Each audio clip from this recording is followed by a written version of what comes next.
Hello friends, welcome back to Yasin food diaries. ఈరోజు వీడియోలో street స్టైల్లో గోపీ ఫ్రైడ్ రైస్ని ఎలా చేసుకోవాలో చూపించబోతున్నానండి. చాలా టేస్టీగా ఉంటుంది. గోపీ ఫ్రైడ్ రైస్ని తక్కువ టైంలో చాలా టేస్టీగా ప్రిపేర్ చేసుకోవచ్చు. బయట వెళ్ళి ఈ గోపీ ఫ్రైడ్ రైస్ని తినే పని లేకుండా ఇంట్లోనే స్ట్రీట్ స్టైల్లో గోపీ ఫ్రైడ్ రైస్ని ప్రిపేర్ చేసుకోవచ్చు. ఇంట్లో ఈ గోపీ ఫ్రైడ్ రైస్ని ప్రిపేర్ చేసుకుని హ్యాపీగా ఫ్యామిలీతో టైం స్పెండ్ చేయొచ్చు.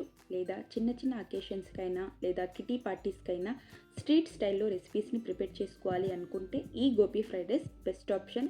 మరి ఇక ఏమాత్రం ఆలస్యం లేకుండా ఈ గోపీ ఫ్రైడ్ రైస్ని ఎలా చేసుకోవాలో చూసేద్దాం. ముందుగా ఒక ప్రెషర్ కుక్కర్ని తీసుకోండి. అందులోకి ఒక గ్లాస్ కొలతతో రైస్ని తీసుకోవాలి. నేను ఇక్కడ నార్మల్ రైస్ని యూజ్ చేశానండి. మీరు కావాలంటే బాస్మతి రైస్ అయినా యూజ్ చేసుకోవచ్చు.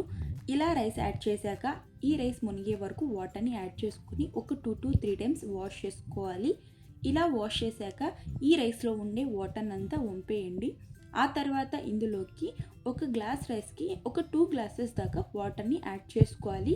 మీరు ఒకవేళ బాస్మతి రైస్ని తీసుకుంటే 1.5 గ్లాస్ దాకా వాటర్ని యాడ్ చేస్తే సరిపోతుందండి. ఇలా వాటర్ యాడ్ చేశాక ఇందులోకి ఒక టేబుల్ స్పూన్ దాకా సాల్ట్ని కూడా వేసుకోండి. ఆ తర్వాత ఇందులోకి మంచి ఫ్లేవర్ కోసం 1 ఇంచు దాకా దాల్చీని, 4 లవంగాలు, ఇంకా ఒక బిర్యానీ ఆకుని కూడా వేసుకోండి. ఆ తర్వాత ఇందులోకి ఒక 2 టేబుల్ స్పూన్ల దాకా ఆయిల్ని కూడా యాడ్ చేయండి. ఆయిల్ యాడ్ చేయడం వల్ల రైస్ పొడి పొడిగా ఉంటుంది. ఆ తర్వాత మూత పెట్టి ఒక 2 విజిల్స్ వచ్చే వరకు మంటని మీడియం ఫ్లేమ్లోకి టర్న్ అవుట్ చేసుకొని ఉడికించుకోవాలి. ఒక 2 విజిల్స్ రాగానే స్టవ్ ఆఫ్ చేసేసి విజిల్స్లో గాలి ఎగిరిపోయాక కుక్కర్ మూత తీసి చూడండి. రైస్ పర్ఫెక్ట్గా కుక్ అయిపోయింది. ఇప్పుడు ఈ రైస్ని ఒక్కసారి బాగా మిక్స్ చేసుకోండి. ఇలా కలుపుకున్న తర్వాత ఈ రైస్ని పక్కన పెట్టండి. క్యాలీఫ్లవర్ని తీసుకోవాలి. నేను ఇక్కడ 350 గ్రామ్స్ దాకా క్యాలీఫ్లవర్ ముక్కల్ని తీసుకున్నానండి. క్యాలీఫ్లవర్ ముక్కలు ఈ సైజులో ఉంటే సరిపోతుందండి. ఇలా క్యాలీఫ్లవర్ పీసెస్ని కట్ చేసుకొని పక్కన పెట్టండి. ఇప్పుడు స్టవ్ మీద ప్యాన్ని పెట్టుకొని అందులోకి ఒక 2 గ్లాసెస్ దాకా వాటర్ని యాడ్ చేసుకొని ఒక 2 మినిట్స్ బాయిల్ చేసుకోవాలి. ఇలా వాటర్ కొంచెం బాయిల్ అయ్యాక ఇందులోకి 1/2 టేబుల్ స్పూన్ దాకా సాల్ట్ని వేసుకోండి. ఆ తర్వాత ఇందులోకి మనం కట్ చేసి పక్కన పెట్టుకున్న క్యాలీఫ్లవర్ ముక్కల్ని వేసుకోండి. ఇలా క్యాలీఫ్లవర్ని యాడ్ చేసిన తర్వాత ఒక 2 to 3 మినిట్స్ ఈ వాటర్లో క్యాలీఫ్లవర్ పీసెస్ని బాయిల్ చేసుకోవాలి. ఇలా బాయిల్ చేసుకున్న తర్వాత వీటన్నిటినీ కూడా ఒక స్ట్రైనర్ తీసుకొని ఒక బౌల్లోకి ట్రాన్స్ఫర్ చేసుకోండి. ఇలా ట్రాన్స్ఫర్ చేసుకున్న తర్వాత ఇందులోకి 1/2 టేబుల్ స్పూన్ దాకా సాల్ట్, చిటికెడు పసుపు, ఇంకా 1 టేబుల్ స్పూన్ దాకా కారం, 1 టేబుల్ స్పూన్ దాకా ధనియా పౌడర్, 1/2 టేబుల్ స్పూన్ దాకా గరం మసాలా పొడి, 1/2 టేబుల్ స్పూన్ దాకా మిరియాల పొడి, 1/2 టేబుల్ స్పూన్ దాకా జీలకర్ర పొడిని కూడా వేసుకొని ఒక్కసారి బాగా మిక్స్ చేసుకోవాలి.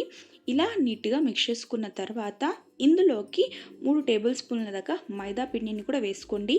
ఆ తర్వాత ఇందులోకి 2 టేబుల్ స్పూన్ల దాకా కార్న్ఫ్లవర్ పొడి, 1 స్పూన్ దాకా అల్లం వెల్లుల్లి పేస్ట్, ఇంకా 2 టేబుల్ స్పూన్ల దాకా పెరుగుని కూడా వేసుకొని మిక్స్ చేసుకోవాలి. ఇలా కొంచెం వాటర్ని కూడా స్ప్రింకిల్ చేసుకొని మరీ పల్చగా కాకుండా ఈ కన్సిస్టెన్సీలో కలుపుకుంటే సరిపోతుందండి. ఇలా నీట్గా మిక్స్ చేసుకున్న తర్వాత ఈ క్యాలీఫ్లవర్ పీసెస్ అన్నిటినీ కూడా పక్కన పెట్టండి. ఇప్పుడు స్టవ్ మీద ప్యాన్ని పెట్టుకొని డీప్ ఫ్రైకి సరిపోయే ఆయిల్ని వేసుకోండి. ఆయిల్ హీట్ అయ్యాక ఇందులోకి క్యాలీఫ్లవర్ పీసెస్ని వేసుకొని ఫ్రై చేసుకోవాలి. మంటని మీడియం ఫ్లేమ్లోకి అడ్జస్ట్ చేసుకొని ఈ క్యాలీఫ్లవర్ పీసెస్ అన్నిటినీ కూడా ఫ్రై చేసుకోవాలి.